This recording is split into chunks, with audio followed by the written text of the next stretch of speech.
晚年就喺度，今日嚟上香園拜師學蒸馬仔。早晨，師傅早晨，你蒸開馬仔幾耐？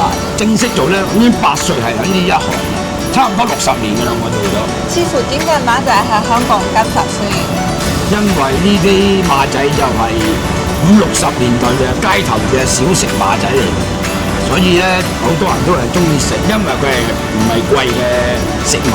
我哋呢啲咧係好傳統嘅馬仔嚟，通常2點鐘起身啦，喺屋企3點咁啊打粉啊，咁樣過完面啊，跟住過一條條出嚟咧，就揾人手切咯，切一粒一粒，跟住用油炸，同埋炸咧要快手嘅，又要勻勻嘅炸出嚟，啲色一睇就知道係好勻勻嘅色。咁啊炸好晒之後咧，咁啊就用啲靚嘅麻糖同埋砂糖，咁啊煮溶佢，煮到佢起膠，有少少膠質，咁啊不掉嗰啲馬仔杯嚟撈勻佢，跟住就上一底一底，攤凍咗，切一件件一件件切咯。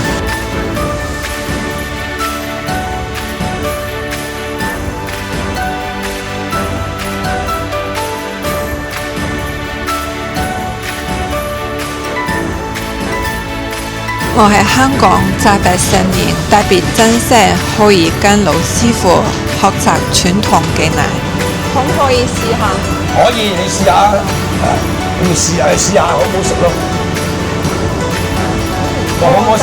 我帶啲馬仔翻開，我哋同時試下。除咗馬仔，我哋仲買咗馬豆糕、馬奶糕同領事館嘅同事做節。祝大家新年快樂，馬到功成。